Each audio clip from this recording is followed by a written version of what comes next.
Do you remember the first time you saw someone on screen and thought, whoa, that person looks just like me? Or maybe you're still waiting for that to happen.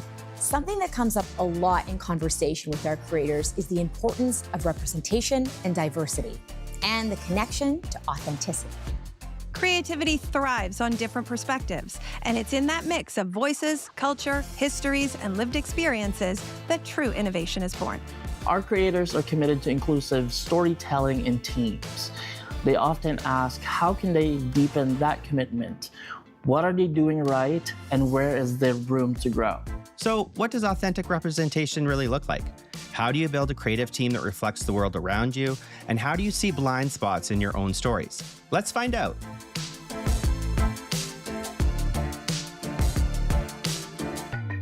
Welcome to First Frame, brought to you by TELUS STORYHIVE. I'm Jennifer Park. And I'm Cameron Zinger.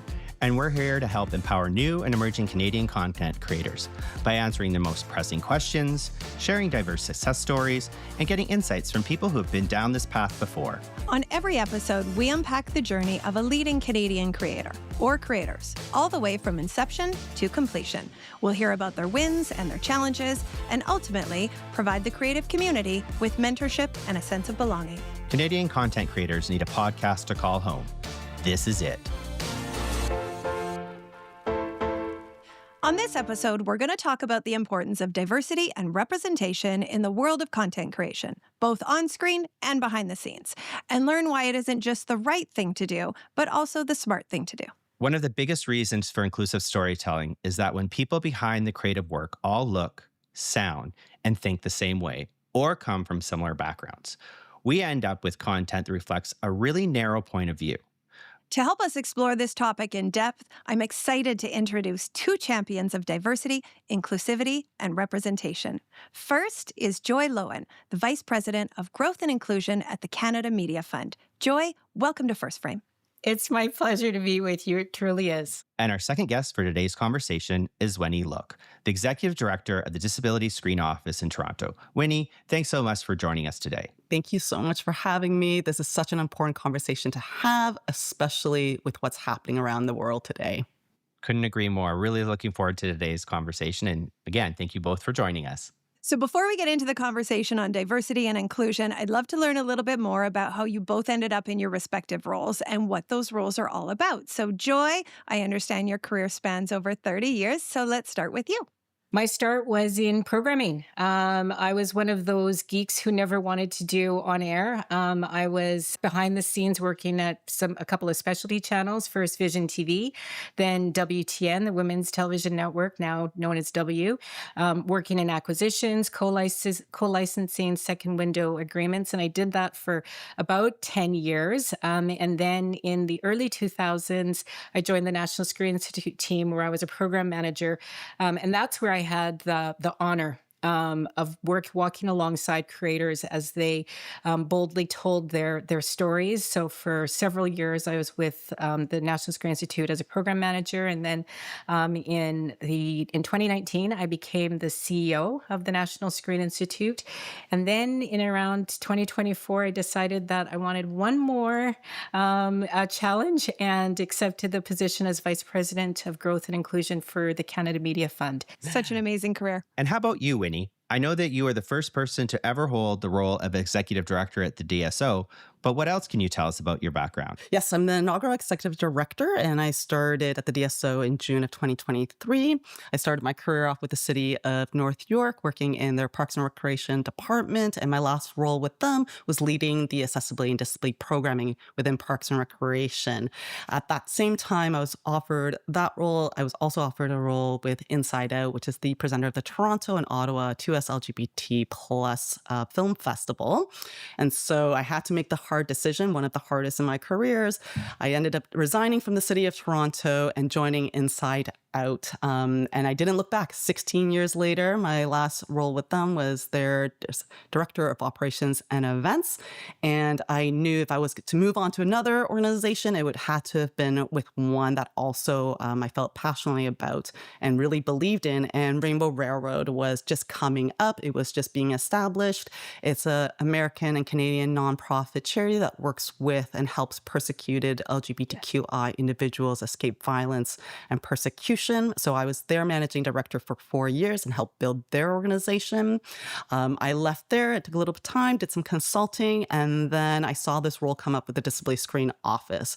And I couldn't believe how faithful, what a full circle moment. Again, culmination of my last 30 years of work, having also left accessibility and disability space. So having the opportunity to return and lead an organization such as the Disability Screen Office and help it grow, privilege and honor. So really happy to be here. It was meant to be. Yeah. Yes, I think so. Thank you both for sharing your backgrounds with us and our listeners. Now, let's dive in. My first question for you: what does representation really look like in the creative sector? I mean, it should look better than what it is right now. It's not fully representative, right? Of, our media industry right now is not representative of our diverse society in Canada. One of Canada's strengths is how diverse we are, how many communities we represent. That's what makes up Canada, our society, what it should make up our screen industry. And right now it is not reflecting that. It has absolutely improved.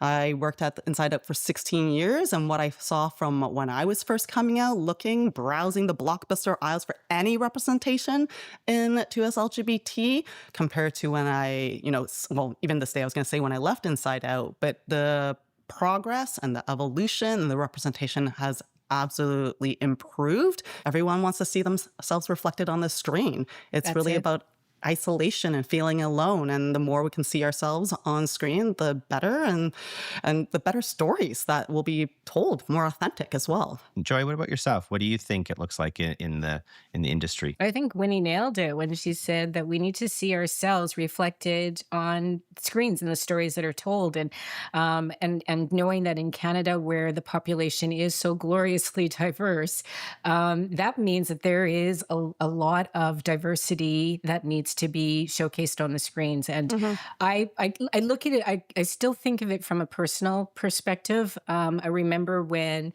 as a kid, growing up in a small rural town in Steinbach, Manitoba, ours was the first Black family to move into the city. And I remember how pivotal it was to see the show Good Times on the screen. You can imagine as a 10-year-old, 11-year-old, seeing the family, a Black family like mine. I felt a sense of belonging from that on-screen representation in a way that I didn't in my community. And I think that there is just so much talent.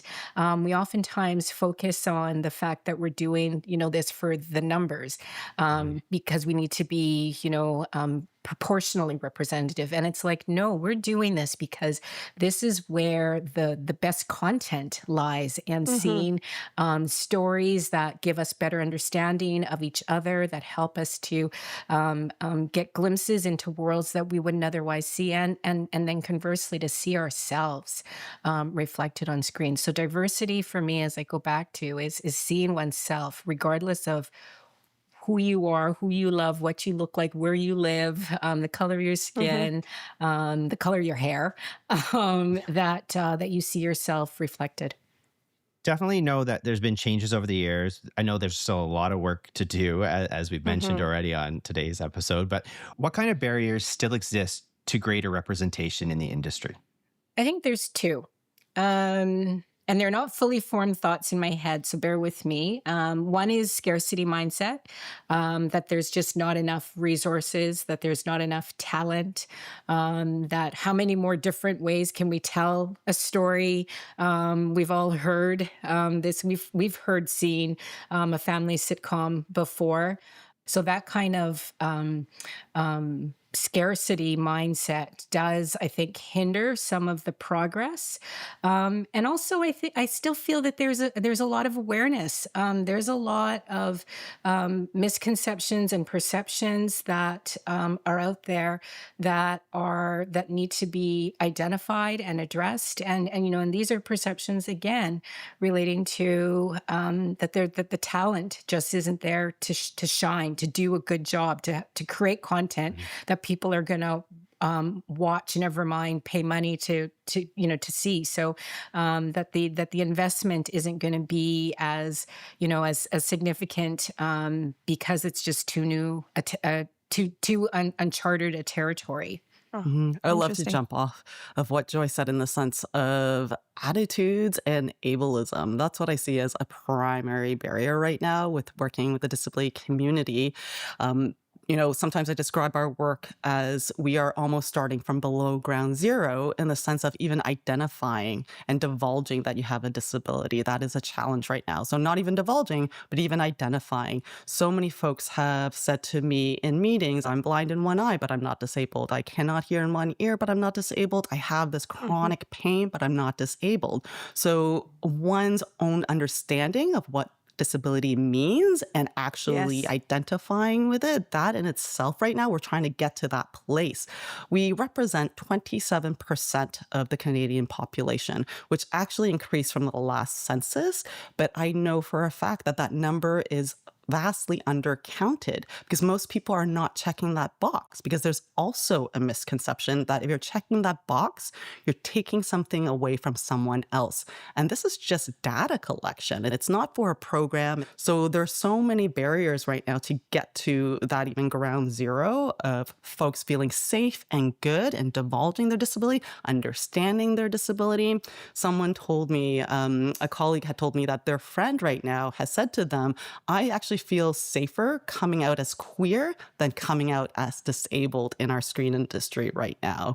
So think about what that actually means and where we are right now. And in the sense of disability, this is something that everyone will become disabled at one point in their lives. So it's someone that at one point everyone will experience. And the fact that it's still so stigmatized and there's still so much ableism and negative attitudes around this, that in itself we need to break down, because again, at one point in your life, you are going to experience some type of disability. I think that's why it's so important to be open if you are someone who has a disability or something like that. And to your point, like owning it. Like I personally myself, I have dyslexia and I have owned that from a young age. And I share that with my team openly because I want them to understand that it's not hindering my performance or it's not stopping me from achieving the things I want to in life. And it's hopefully also creating a space where they feel like their ability or they're open to also share those type of things and bring their true self to work. Because when you're bringing your true self to work, you do so much better. But what you're doing, Cameron, sharing your story, sharing the fact That's that right. you're dyslexic, that opens up a whole new space, a space where folks feel more comfortable. And that's what we do essentially at the DSO, is that we do share our story, we share our journeys, making sure that people feel that they can ask, what are your access needs? How do you communicate? What do you need to thrive in your role? Boom. Like, Yeah. that Such a will different change conversation, right? Such a so perspective change. different. And Yeah. the prevention of miscommunication, right? If Cameron, you're dyslexic and maybe, texting or email, you prefer pick up a phone and talk, right? Like that in itself, I won't take it personally that why isn't Cameron texting me? Why isn't he emailing me back, right? It's just simple conversation, simple, discussions around what can I do to make what can I do to allow yourself to bring your best self and most authentic self and to work in the way that you feel most comfortable working with? We still have plenty to unpack, but next we're going to lighten things up a little bit with a brand new segment we've decided to call Nailed It or Failed It. Here's the plan. We'd love it if you could share with us either a really great or a really terrible example of representation that you've seen on screen, you've maybe heard on a podcast, or you found on social media. It can be old, it can be new. And so, Joy, why don't we start with you? Okay. In terms of nailing it, a Canadian reference would be Digstown, casting Vanessa Antoine in the role Black lead. And my all-time favorite show, one of my all-time favorite shows is Scandal. And Shonda Rhimes, I just think that in front of and behind the scenes, to have a Black woman leading the show, running the show, and a Black lead character, first time, Kerry Washington, first time Black female actor in a primetime drama in 40 years was top of the charts for me. And Winnie, how about yourself? I'm going to cheat a little bit, but also do it briefly in the sense of what one would be, I would say, You're My Hero. It's a series on CBC starring Sean Toggood, who's also the writer and actor. And it's about a blunt, unfiltered 20-something-year-old person with cerebral palsy who navigates social pressures of life and in a very unforgiving world that is just not designed for him, who is a wheelchair user. Yes. Squeaky Wheel is another amazing series that just got picked up, I believe, for the second season as well. I would say it's an easy win when you're using authentic actors and you're also hiring from those communities. And it's just an easy lose when you're just not working with or engaging those communities. And just very quickly, like something like Atypical or Good Doctor, where the main character is someone who's neurodivergent, but those actors are not. Well, now that we've shared some incredible examples, let's really boil things down for our listeners and viewers, especially those who are just starting out. So, how can emerging creators ensure diversity on their teams and within their stories? Really engaging again the communities regarding the stories that you want to tell. And so if it's not coming from your own lived experience and you're wanting to tell another story, you make sure that you hire from those communities and you hire folks. And right now I want to stress hire, not just consult and engage. Those are really important. And we've been saying that, for a while, but I want to also just almost skip that. If you hire from those communities, from equity deserving communities, you are going to get authentic stories. You're going to get better hiring. You're going to get, more inclusive and accessible. The project alone, the environment, the space, and that is going to come off on screens. Yeah, and I 100% support that. I mean, I've been around for a very long time, and I've seen, I've been so encouraged to see the numbers of organizations that are popping up across the country where there are creators who are from like-minded community groups. So whether they are Indigenous creators, equity deserving creators, we're seeing, there is a groundswell now of collaboration that's happening, that we don't have to do this work alone. Because like I say, I have in the early days of the National Screen Institute, there was maybe one or two diverse projects that would come across the table, and they would be paired with folks not from their own communities. And that's not the case now, where we're looking at applications and we are seeing groups of collaborators, persons of color, persons with disabilities, who are working on projects together. And I think it's that kind of community support, knowing that you don't have to do these projects alone. That's where the real growth and future is. Yeah, And it's really exciting to see the creative community grow exponentially, day after day, week after week, et cetera, which just gives new and emerging creators even more people to connect with in order to collaborate on some of these projects. Yeah, I think it's really amazing how being seen can create such power. Like there's so much creativity can come from behind it. So there's so much that can just happen just from that representation being seen, I think is truly amazing. Obviously, though, I do believe that, Canadian content creators are probably getting some things right, and they're probably getting some things wrong. What do you think we are getting right? And what do you think we are continuing to get wrong? I mean, the fact that the DSO exists now, right, and that there's so many amazing other equity deserving organizations like the ISO, the Indigenous Screen Office, the Black Screen Office, the Racial Equity Screen Office, BIPOC TV and Film, CISF. There is such a wonderful community from these equity deserving groups and the collaboration, because intersectionality is key. We're not just one identity. Most of us are several identities, right? And our lived experience, again, it's not one dimensional, it's not two dimensional. And so in the sense of what we're getting right is that there's support and there's rallying around these organizations. We've seen that success in a very short amount of time. We've been able to grow, and that is because the industry and other organizations see the need for the Disability Screen Office and the programs that we're developing, and they're investing in us, collaborating with us, partnering with us. NSI, the National Screen Institute, especially when Joy was there, we were working together.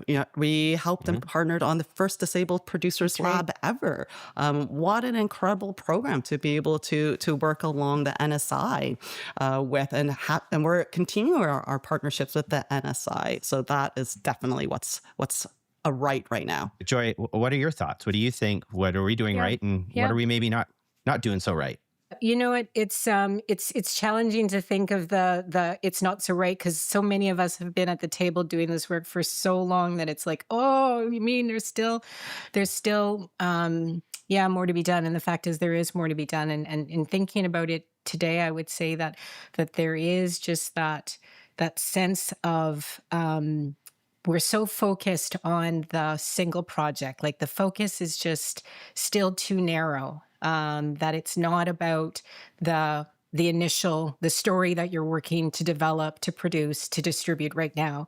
It's about developing, we think of in terms of the content creator, as opposed to a creative entrepreneur, as opposed to this is a profession, and we are, and again, when I say we, organizations like Winnie's and mine, we focus on funding the creators. But I think that even as creators, thinking about developing a career as opposed to just a project.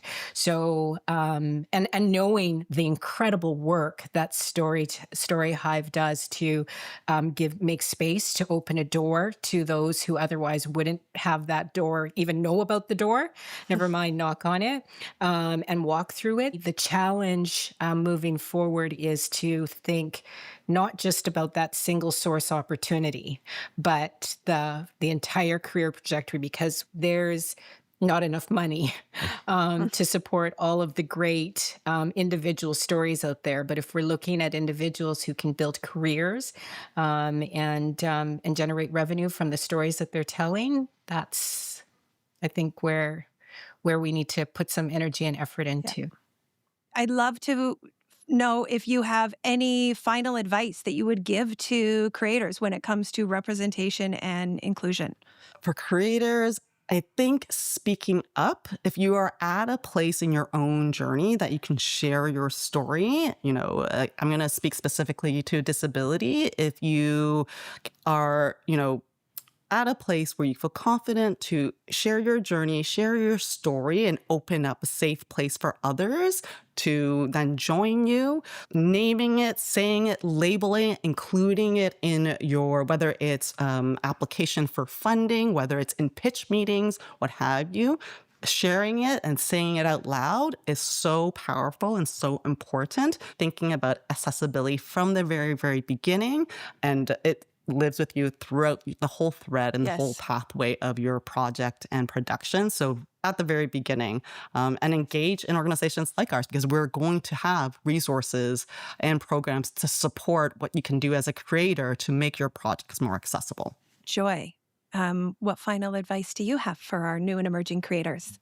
Know that your story matters, and that there are now so many different ways to share your story. Now more than ever before, there is a network from coast to coast to coast of grassroots organizations, of community organizations. I mean, Winnie's listed a few, but also know that regardless of where you live in the country, that there's organizations like the National Screen Institute, like the Canadian Film Centre, and Lenice in Quebec that are offering programs virtually to help just sort of connect you to industries. And in many of the regions across the city, there's films and video co-ops and networks.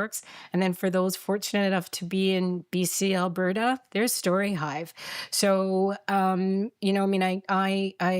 I do Thank you for the plug. appreciate that. Yeah. Listen, and I'm not just saying it because it's StoryHive. We say this, we recognize it's the impact that StoryHive has done at a very grassroots level to support creators and tell new stories. So show up and don't be shy about sharing your story. There really is power in sharing your story, and to your point, Winnie, too. There's power in taking those little steps and just starting to include it in everything that you do. Joy and Winnie, this has been a really important conversation, and as you can tell, an important topic to me as well. Thank you so much for sharing your expertise with us and our listeners, and for being part of First Frame. Thank you. It was an absolute pleasure. Thank you For both. me too, personally and professionally. Thank you. Jen, as I said before, this is a really important and timely conversation. And I've learned a lot today listening to what Winnie and Joy had to say, especially when they talked again about what do we hear often? Community, building those communities, reaching out, being present, and actually just being willing to share your lived experience with others is really important, because you'll be surprised at the number of people in your community that identify with the same lived experience that you have. But what about you? What stood out most for you on today's conversation? For me, I think it came down to that discussion about authenticity and, connecting with people from the community that share the experiences of the story that you're trying to share. Making sure that you have people that are, behind the scenes working with you, that you are hiring people that are, in front of camera, that have that lived experience and understand from that particular community. That's a really good way of showcasing the authenticity of the story that you want to share. And I think also, to new and emerging creators, there are so many resources that are currently available across Canada to support you. If you need support, be it as a creator, as an actor, as a director, as a producer, whatever it may be, there are programs available to support. There is resources to help you. So just reach out. That's exactly what they're there for. So that's it for this episode of First Frame, brought to you by TELUS StoryHive. Thanks so much to you, our viewers and listeners, for joining us. Please hit follow so you don't miss a single episode. If you'd like to learn more about how TELUS StoryHive can help you along your content creation journey, you can check out storyhive.com. Until next time, I'm Jennifer Park. And I'm Cameron Zinger. That's a wrap.